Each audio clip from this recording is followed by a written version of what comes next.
This isn't your run-of-the-mill, don't make this bureaucratic mistake kind of video. No. In today's video, I'm actually going to be sharing with you 5 mistakes that people often make when moving to Italy, which you may not even have considered. But in the interests of keeping it real, I want to make sure that these are some considerations that you reflect on before you decide to move to this country. So mistake number 1 is believing that everyone will support your idea of moving to Italy. There's something you've got to know about this, because it is natural that we want the people in our lives to support us when we make big life changes, and to encourage us and to motivate us and to do all of those good things. But there's a couple of caveats that go into this. First and foremost, it depends on who you are talking to. But secondly, it also depends on whether or not your news is going to have an impact on that other person's life. What you've got to remember is our dreams are ours alone, and they're not often shared by other people, because really in life, we are all intrinsically interested in our own lives and what's happening to us.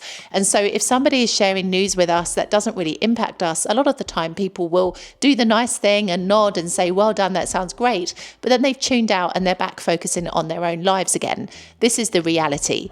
But also, I think what you have to consider is that sometimes, especially if it's family, they may not be so happy about your decision because they are trying to protect you. This is like the duty of family, isn't it? To protect you, to make sure that you do what is best in your life. And if you are moving here, and especially if you are moving here and you hope to set your life up here, to start a career here, whatever it may be, perhaps your family might have heard that, it can be quite difficult here in Italy career-wise, that the pay isn't fantastic, and that, maybe it's not going to be a very simple process to set your life up here. And so naturally, they're going to be a little bit cautious in how they respond to your news, because they want to be sure that you have really thought your decision through.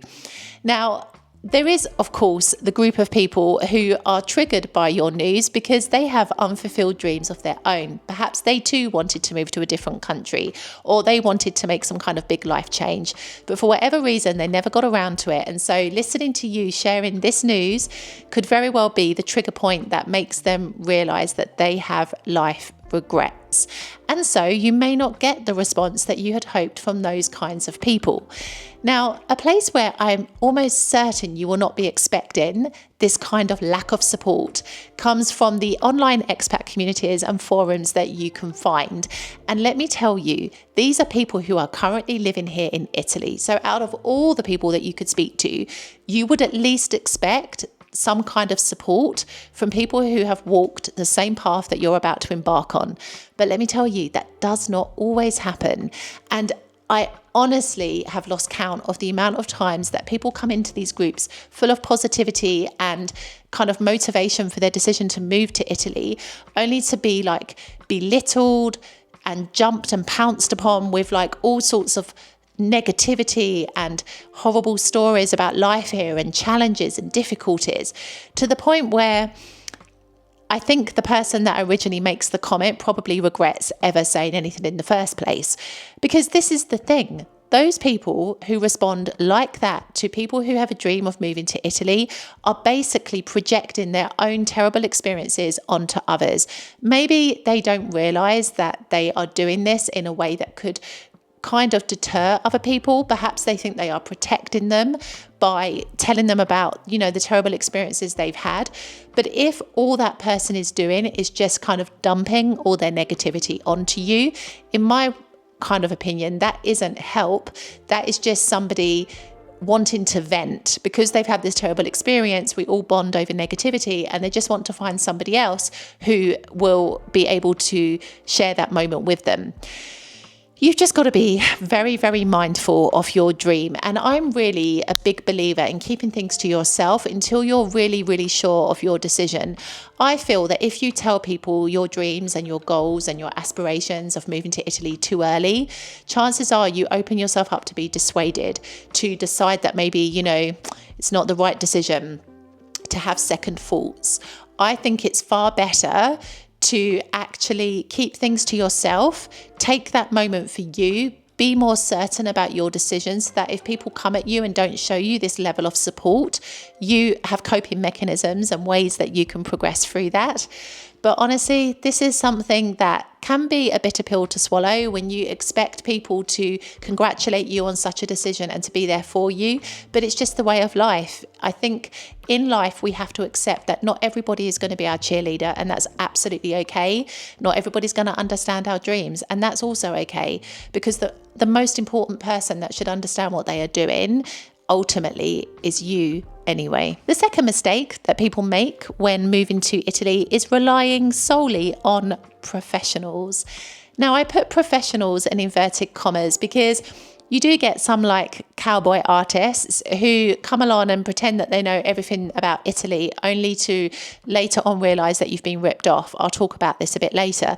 But essentially, I think the biggest mistake that people make is that because they don't know enough about this country, they rely on the paid services, usually, of these so-called professionals to teach them everything that they need to know. Now, I'm not against people who have done their homework. They're very well versed in life here.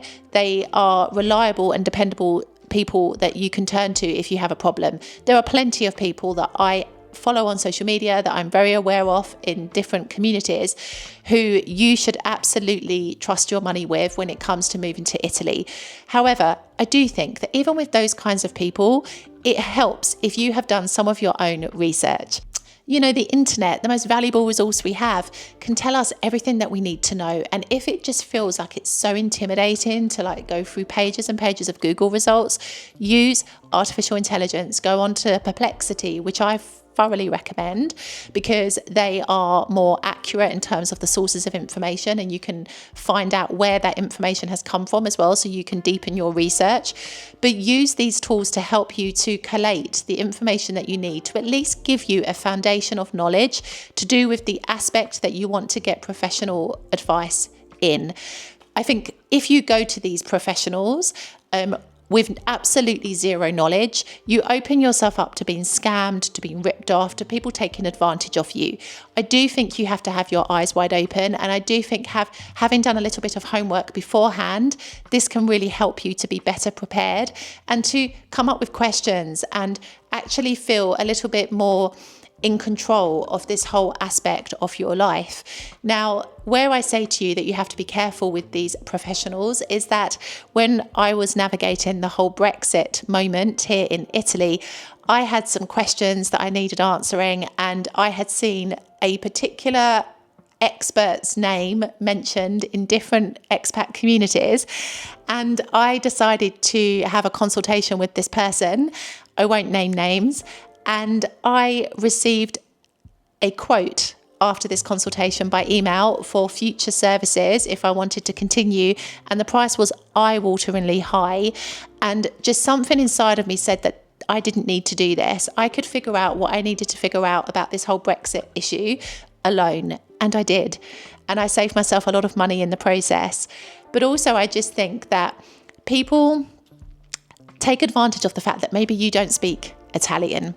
And so people will offer more premium services because they will be able to do the translations for you, and they will be able to kind of liaise with people here in Italy.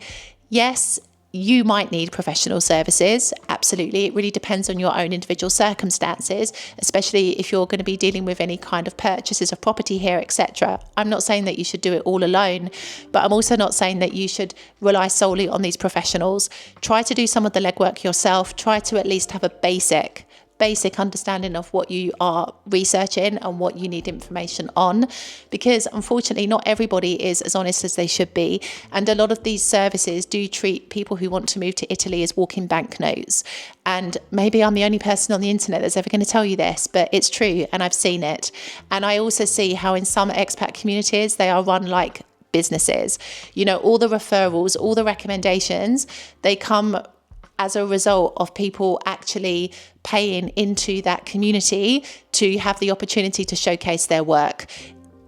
Be careful, okay? Do your research, get recommendations, get advice from people, but don't necessarily run straight to a professional without having done some basic homework yourself. The third mistake that people make when moving to Italy is that they think about buying a house immediately.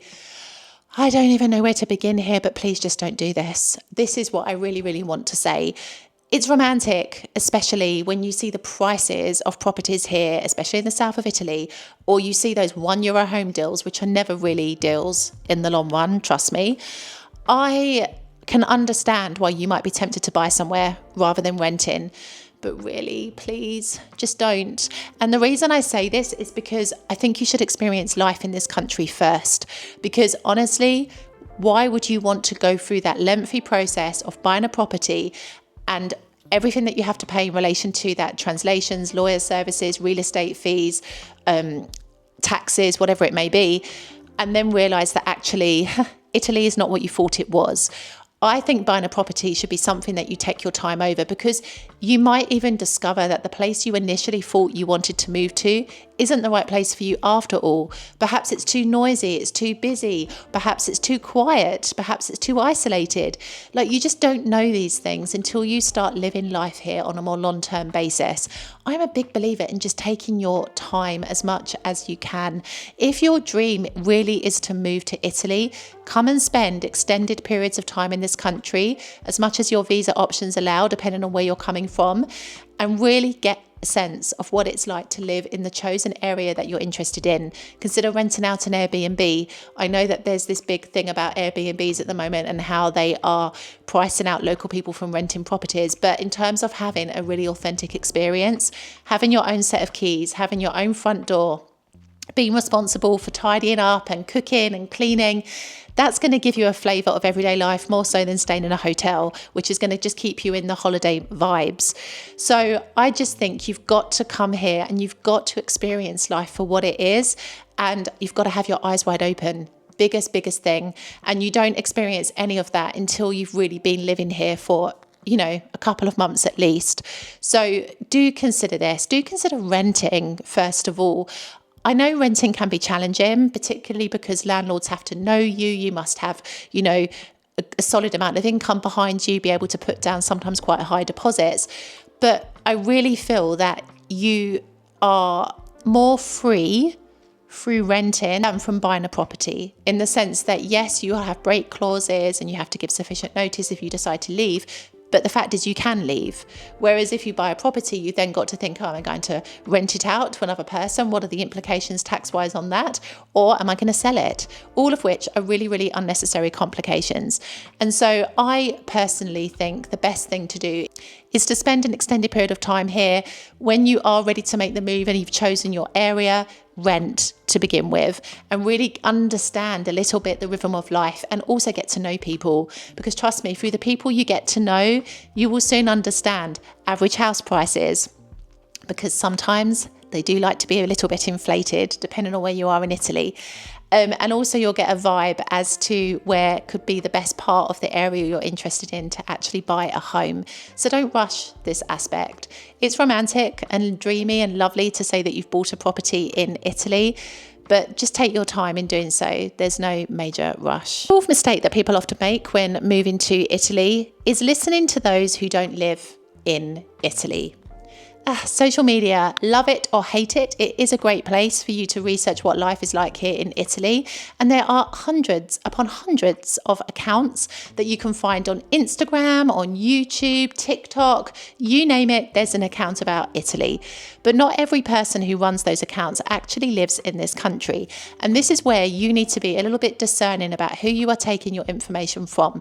Because people who don't live in this country tend to be very romantic about this country. They tend to view it through the eyes of a tourist. Except when you live in Italy, you are not a tourist and you experience the everyday struggles that citizens of this country face.